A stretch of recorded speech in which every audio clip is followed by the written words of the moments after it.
नमस्कार दोस्तों, एक बार फिर से आप सभी का स्वागत है एमके की पाठशाला में। जैसा कि मैं आप लोगों को बता दूं कि मैं बिहार बोर्ड मैट्रिक की फिजिक्स की क्लासेस आप लोगों के लिए प्रदान कर रहा हूं और ये बिल्कुल कंप्लीट क्लासेस हैं। आप हमारे साथ जुड़कर इस कोर्स का लाभ उठा करके आप अपनी पढ़ाई को बिल्कुल कंप्लीटली पूरा कर सकते हैं।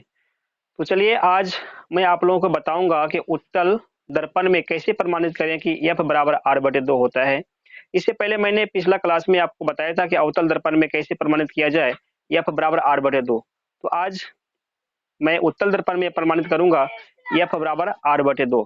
ये क्लास निश्चित तौर पर आप लोगों के लिए काफी इंपॉर्टेंट सिद्ध होगी, क्योंकि अगर ये क्लास आप लोगों के लिए काफ़ी लाभदायक सिद्ध हो रही है और आपको लग रहा है कि ये क्लास आपके लिए फ़ायदेमंद है, तो कृपया हमारे चैनल को सब्सक्राइब अवश्य करें और जितना अधिक से अधिक हो सके अपने फ्रेंडों के पास शेयर करें, ताकि मैं भी अधिक से अधिक मोटिवेट हो सकूं और आपके लिए बेहतर से बेहतर और क्लास प्रोवाइड कर पाऊँ।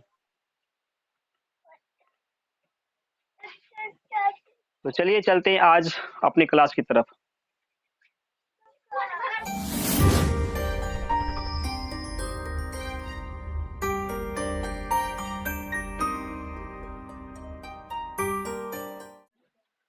चलो, तो पहला पार्ट था, चैप्टर नंबर कितना है? चैप्टर नंबर 1 का पार्ट कितना होगा आज? 10वां। ठीक है, आज का क्वेश्चन होगा, इससे पहले कल क्या बताए थे? अवतल दर्पण में F बराबर R/2 को प्रमाणित कर चुके थे।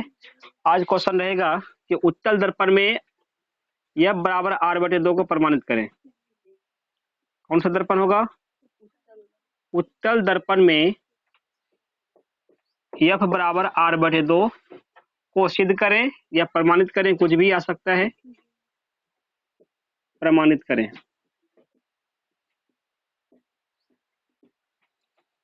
समझना है। आज का क्वेश्चन क्या उत्तल दर्पण हो गया, तो उत्तल दर्पण बनाओ। उत्तल दर्पण कैसा होगा? तो देखो, इसमें ये दर्पण कैसा दर्पण होगा? ये हो गया उत्तल दर्पण। इसका मुख्य फोकस और वक्रता केंद्र किस साइड होगा? यहाँ से राइट साइड में हो गया। फिर समझ जाओ, उतारना तो उतार में करेगी घर में, फिर बोलना कि नहीं समझ पाए। तो इस जगह इसका क्या होगा? वक्रता केंद्र होगा। ठीक है, इसके हाफ बिंदु पर क्या होता है? आधी दूरी पर इसका फोकस बिंदु होगा। इसका वक्रता केंद्र थोड़ा इधर बाहर भी निकला हुआ रहता है। क्यों रहता है? क्योंकि यहाँ पर हम वस्तु को रखते हैं, इस वजह से इसको वक्रता क्या बोलते हैं? ये जो मुख्य अक्ष है, थोड़ा इसको क्या करते हैं? बाहर की तरफ कर देते हैं।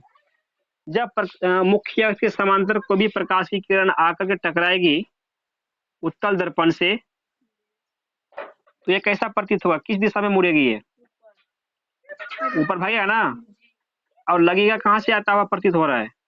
ये लगेगा कि फोकस बिंदु से आता हुआ प्रतीत होगा। अरे बात समझ में? और इसमें क्या डालना पड़ेगा हमको? अभिलंब की रचना करना पड़ेगा, अभिलंब डालना पड़ेगा। अभिलंब बीच में होता है ना, इस पे, इस बिंदु पर। तो अभिलंब जो डालेंगे वो लगेगा कहाँ से आ रहा है? बिल्कुल वक्रता केंद्र से आता हुआ ये प्रतीत होगा। अरे बात समझ में? ये हो गया अभिलंब की रचना की, अभिलंब बन गया। अब इसका नामकरण कर देते हैं। उत्तल दर्पण का नाम दे देते हैं हम एक्स और वाई नाम से, और आपतित किरण का नाम क्या लगा लें? ए और बी, और यहाँ पे क्या हो गया? डी कर देते हैं। इसको एन लगा लेते हैं। बी एन नाम का एक अभिलंब हो जाएगा, और सबका नाम तो हो चुका। अब ये जो कोण बना इस स्थान पर, इस कोण को क्या बोलते हैं? इस कोण को क्या बोलते हैं? 1-2 नहीं, इस कोण का नाम क्या? आपतन कोण होता है। नहीं, आपतित किरण और अभिलंब के बीच जो कोण बना, उसका कोण कैसा कोण होगा? आपतन कोण होगा। आपतन कोण किससे दिखाते हैं? आई से दिखाते हैं। 1-2 भी कर सकते हैं, आई आर भी कर सकते हैं, कोई दिक्कत नहीं है। इससे पहले हम आई आर से बनाए थे। एक टाइप रहेगा तो ठीक रहेगा, थोड़ा समझने में भी। इतना बात हो गया। अब इस पे हमको प्रमाणित करना है क्या? F बराबर R/2। तो इससे पहले कुछ पद का नया नामकरण देख लो। पद जैसे यहाँ पर P होगा, ठीक है, एक इसको क्या बोलते हैं? ध्रुव बोलते हैं इस पॉइंट को। अब P और F का बीच का दूरी कितना होगा? PF होगा। तो PF का मतलब क्या हो गया? फोकस दूरी हुआ ना। फोकस दूरी किससे दिखाते हैं? स्मॉल f से दिखाते हैं। P और C क्या हुआ? वक्रता त्रिज्या हुआ। वक्रता त्रिज्या को किससे दिखाते हैं? पीसी को कैपिटल आर से दिखाते हैं। वह दो मानना, इस दोनों मान का बीज होगा जैसे कल किए थे। चलो अब देखो इसमें लिखना क्या क्या पड़ेगा। तो सबसे पहले क्या था कि एक्स वाई एक कैसा दर्पण है?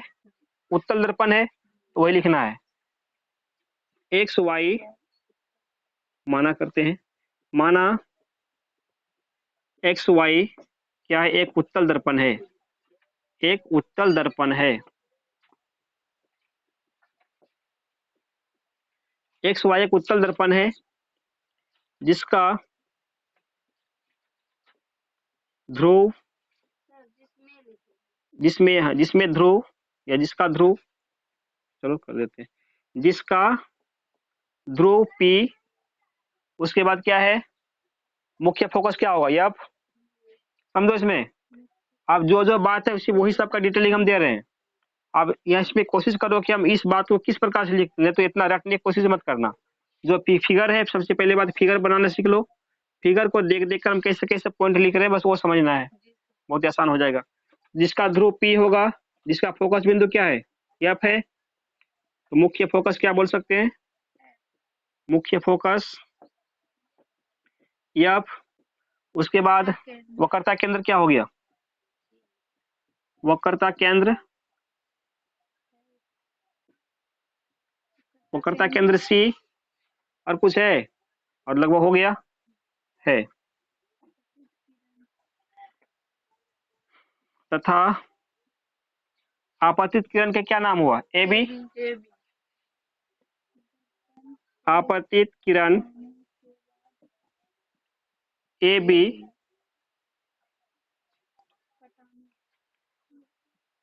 मुख्य अक्ष के, मुख्य अक्ष मतलब कौन मुख्य अक्ष? ये ना मुख्य अक्ष हुआ, के निकट, के निकट, निकट मतलब क्या मानते थे ना कि अगर काफी निकट हो जाए उस तरह से, यानी उसका काफी निकट है, के निकट समांतर हैं, समांतर, समांतर, समांतर हैं, जो दर्पण का कहाँ पे टकरा रहा है? बी पे टक्कर मारा है। जो दर्पण के, जो दर्पण के बी बिंदु पर, जो दर्पण के बी बिंदु पर टकराने के बाद, टकराने के बाद कहां से निकल गई? बीडी की तरफ मुड़ गई ना इधर से। बीडी दिशा में क्या होती है? बीडी दिशा में, बीडी दिशा में क्या हुआ? इसका परावर्तित हो जाती है। देखो सिर्फ उसी की कहानी लिख रहे हैं, नया कुछ नहीं कर रहे, देख देख के उसको वर्णन कर रहे हैं। बीडी दिशा में क्या हो रहा है? परावर्तित हो जाती है। बीडी दिशा में परावर्तित, बीडी दिशा में परावर्तित हो जाती है। इसका बन गया जो ऐसा प्रतीत हो रहा है, ऐसा लग रहा है कि ये जो किरण इधर से मुड़ा, ये लगा कि सीधा इधर से ही आ रहा है। तो कहां से? यफ से होता हुआ, जो यफ से आती हुई, आती हुई क्या होती है? प्रतीत होती है, प्रतीत, प्रतीत होती है। इतना कॉन्सेप्ट हो गया इसका ना, यही तक था। और उसके बाद हमको निकालना क्या इसमें है? इसको निकालने के लिए क्या बोला गया है कि एफ बराबर आर बटे 2 होना चाहिए। तो वही बात को लिखो। तो हमें सिद्ध करना है, देखो दोनों को भी थोड़ा सा हल्का सा अंतर रखना लाइन का, नहीं तो पूरा मिल जाएगा, थोड़ा सा अच्छा नहीं रहेगा। क्योंकि यहाँ से मेरा कॉन्सेप्ट अलग है, यहाँ इसका वर्णन किए। अब यहाँ में जो मकसद है, जो चीज प्रूफ करने के लिए हम जा रहे हैं, उसके बारे में लिखेंगे। तो हमें सिद्ध करना है या प्रमाणित करना है। क्वेश्चन अगर प्रमाणित वाला है तो वही सब डालते हैं, ठीक रहेगा। प्रमाणित करना है कि एफ बराबर कितना? आर बटे 2। एम को निकालना है। अरे बात समझ में? इसके लिए क्या किया गया, इसमें कुछ रचना किए हैं। और रचना किया है, एक अभिलंब डाले हैं बी बिंदु पर, वो रचना लिखना।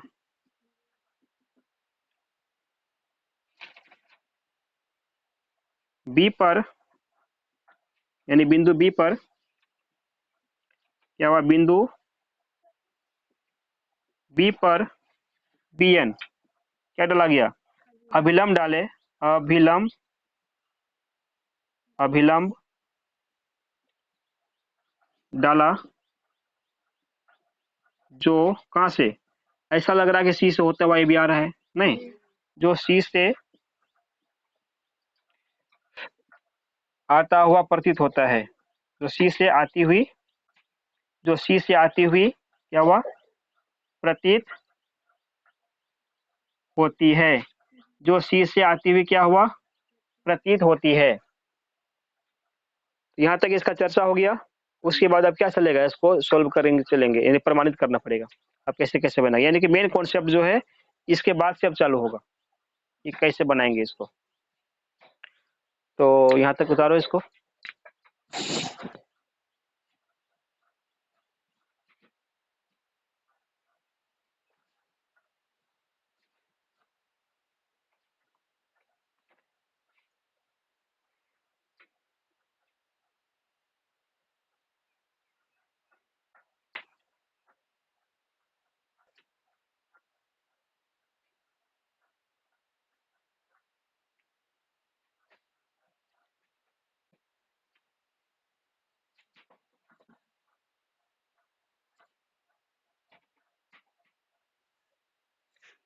चलो अब यहाँ से आगे जो इसका प्रमाण चलते हैं, प्रमाण किस प्रकार से करेंगे, प्रमाणित इसको कैसे किया जाएगा।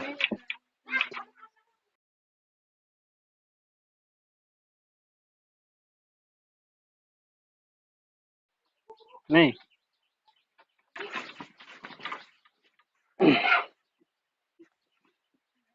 समझना, देखो इसके बाद आप चलते हैं प्रमाणित में, प्रमाण में, नहीं, इसको प्रमाण कैसे करेंगे, यहाँ पर या तो कौन क्या लिखा हुआ है, इसको कुछ सुविधा के लिए क्या करते हैं, हो सकता है 1 2 लगा लो ताकि आसान होगा, कर लें, दे दिए जो, चलो करने दो, यहाँ पर 1 नहीं छोड़ो, ऐसे कर दे भाई, को नहीं कर देंगे।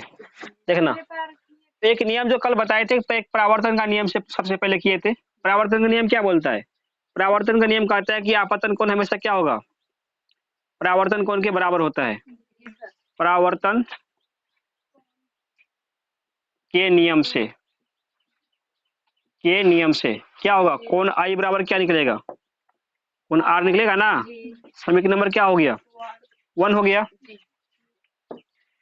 आप एक समझना, जब ये दोनों कोण आपस में क्या है, एक कोण बोलते हैं, जब ए बी और पी सी एक कैसा रेखा हुआ, समांतर रेखा हुआ ना, तो इस रेखा को देखना, एक ऐसी, ये जो अभिलंब है बिल्कुल क्या किया, इसको काट दिया गया, काटा है ना, इसका मतलब क्या हुआ, जितना कोण आई होगा उतना कोण क्या होगा, कोण सी भी तो होगा, एक क्यों बराबर हुआ, एक ऐसा कोण है, ये दोनों संगत कोण होगा, क्या बताए थे, जब दो रेखा समांतर रेखा हो और उसको कोई इस तरह से काट दे, तो यहाँ वाला कोण और यहाँ वाला कोण कौन सा कोण होगा, इसको संगत कोण बोलते हैं।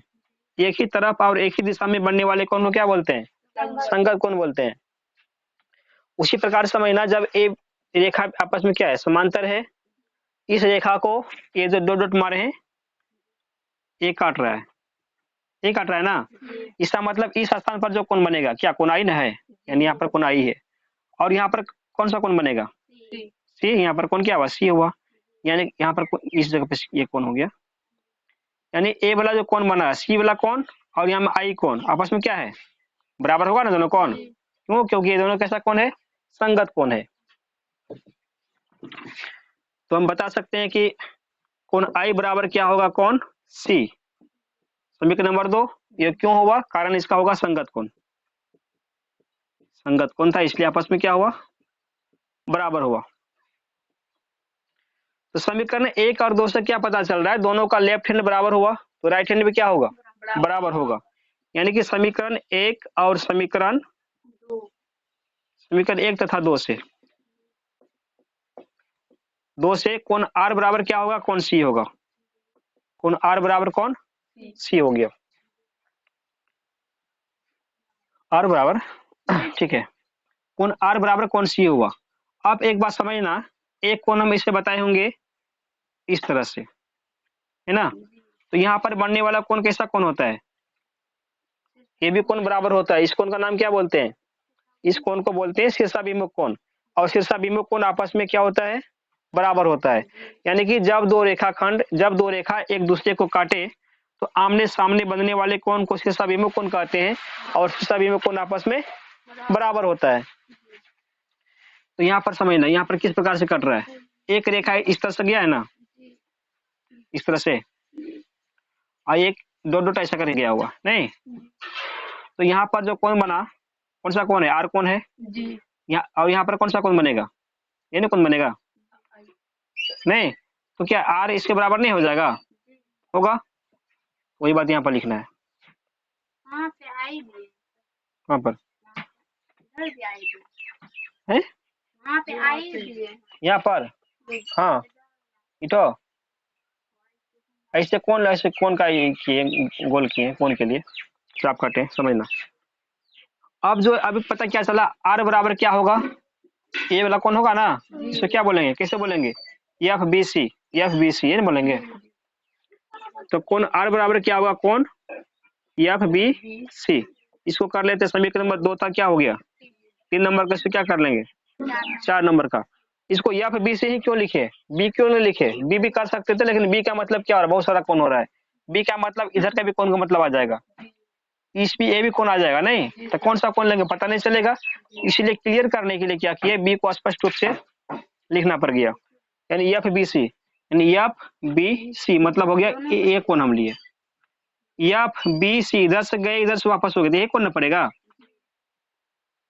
ये कौन बराबर क्यों होगा, क्योंकि ये कहां से आया था, ये था कौन कौन शीर्षाभिमुख कौन, इसलिए ये बराबर हो गया शीर्षाभिमुख भिमुख। इसलिए आपस में क्या हो गया, बराबर हुआ। अब समीकरण 3 और समीकरण 4 को तुलना करो तो दोनों का लेफ्ट हैंड फिर बराबर हो गया, राइट हैंड में क्या होगा, बराबर होगा। यानी कि समीकरण 3 तथा किससे 4 से कौन सी बराबर क्या हो गया, कौन एफ बी सी। आया बात समझ में,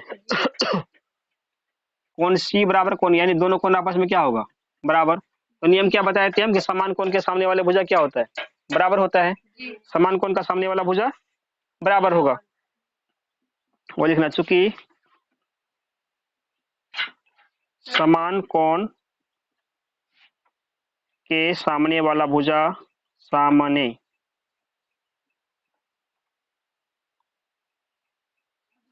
समान कोण के सामने वाला भुजा सामने वाला भुजा क्या होती है, बराबर होती है। समान कोण के सामने वाला भुजा क्या होती है, बराबर होती है। तो ये फिर इसको लिखो कुछ, फिर आगे करेंगे बेटा, यहाँ पर कर दें, ठीक।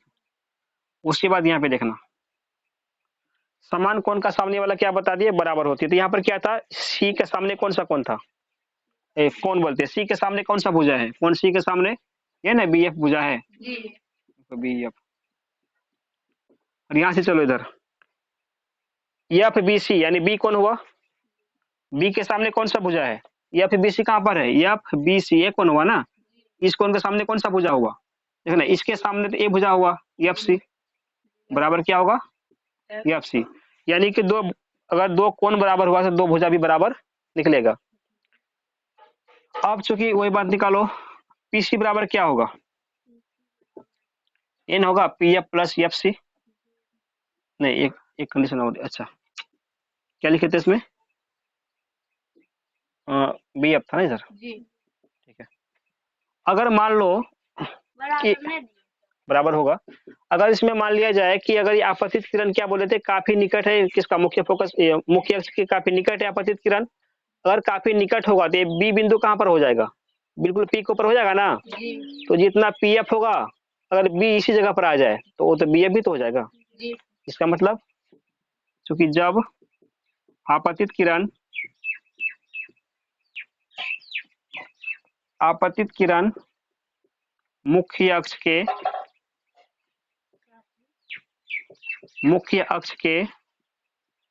काफी निकट हो, काफी क्या हो, काफी निकट हो तो क्या होगा, पी एफ बराबर बी एफ। अरे बात समझ में कैसे बराबर हो गया, पी एफ बराबर बी एफ, यानी कि बी अब पी के ऊपर ही हो गया, तो जितना पी एफ उतना ही बी एफ, अगर ये बी बन जाएगा तो।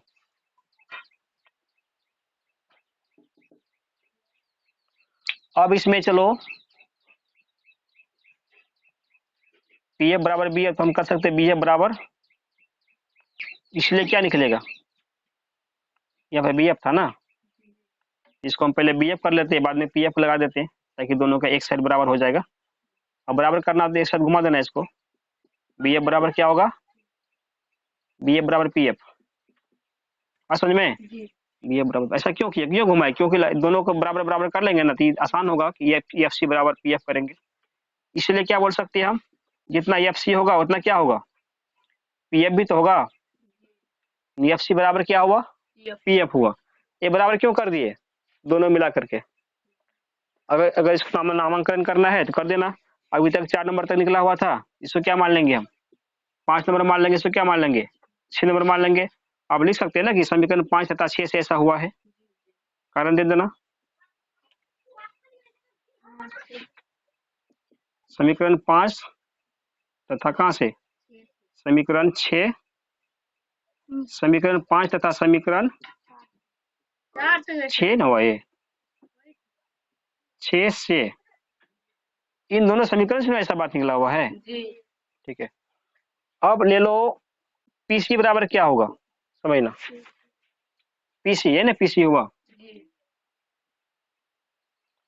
पीसी बराबर होता है P F plus F C, ये कर सकते हैं, P F plus F C, F C कहाँ पे, हाँ पीसी का मतलब हुआ ये इसका लंबाई पी और सी तक की है, तो इसको दोनों टुकड़ा जोड़ देंगे, पी एफ को भी ऐड कर देना, एफ सी को भी जोड़ देंगे, तो दोनों मिलाकर नहीं पीसी हो जाएगा, वही बात यहाँ पर लिखे। अब देखो दोनों में पी एफ को मान, पी एफ का जिंदा रखें कि एफ सी का मान जिंदा रखें, एफ सी का मतलब कोई लंबाई नहीं होता है, लंबाई हमेशा कहाँ से नापते हैं, ध्रुव से नापते हैं, तो पी एफ का हुआ फोकस दूरी, एफ सी कुछ बोलेंगे, इसका कोई भी कोई वैल्यू नहीं है, तो क्या करना, इसको पीसी, इसको ही पी एफ बना लेंगे हम, तो पी एफ तो ठीक था, फोकस दूरी, एफ सी बराबर क्या होता है, एफ सी बराबर पी एफ होता है ना, इसी एफ सी का मतलब क्या कर लेंगे, पी एफ, इसका मतलब भी कर लेना। अब कितना निकल गया ये, तो पीसी बराबर क्या हुआ, एक पी एफ कितना पी एफ, 2 पी एफ हुआ। अरे बात समझ में, अब समझना, जब 2 पी एफ हो गया तो पीसी का मतलब क्या होता है, आर, यहाँ मान दिए थे ना, पीसी का मतलब क्या होता है, आर होता है, और उसके बाद क्या होगा इसमें, 2 पी एफ का मतलब क्या होता है, छोटी एफ बताए थे ना, पी एफ का मतलब क्या हुआ, छोटी एफ हो गया। अगर यहाँ से हम एफ का मान निकालेंगे तो क्या होगा, r/2 होगा नहीं करेगा, इस तरह से प्रमाणित हो गया। और एक लाइन यहाँ पे कर देते हैं, चित्र मिटा दीजिए ना, समझना, तो एक लाइन की और बात है, इसकी बात ऊपर समझना, r बराबर क्या निकला हुआ है 2f, तो वहां से एफ का मान क्या निकलेगा, तो एफ का मान क्या निकलेगा, यहाँ पे करते हैं, यानी r/2 बराबर क्या निकला, एफ निकला ना, यहाँ से सिर्फ हम एफ का मान रखेंगे तो 2 को लेफ्ट हैंड में लेकर आ जाएंगे, तो गुना वाला क्या बनेगा, भाग बनेगा, यानी 2 जाकर क्या हो गया, आर के नीचे लगेगा, यानी एफ बराबर क्या हो गया, r/2। अगर इस हम क्या प्रमाणित करने के लिए क्या लिखा हुआ था कि एफ बराबर r/2 सिद्ध करो, तो इसको उल्टा घुमा के इधर से दिखा दो, एफ बराबर r/n हुआ, बस इस तरह से क्या हो गया, प्रूव्ड हो गया, तो ये प्रमाण था यहाँ पर।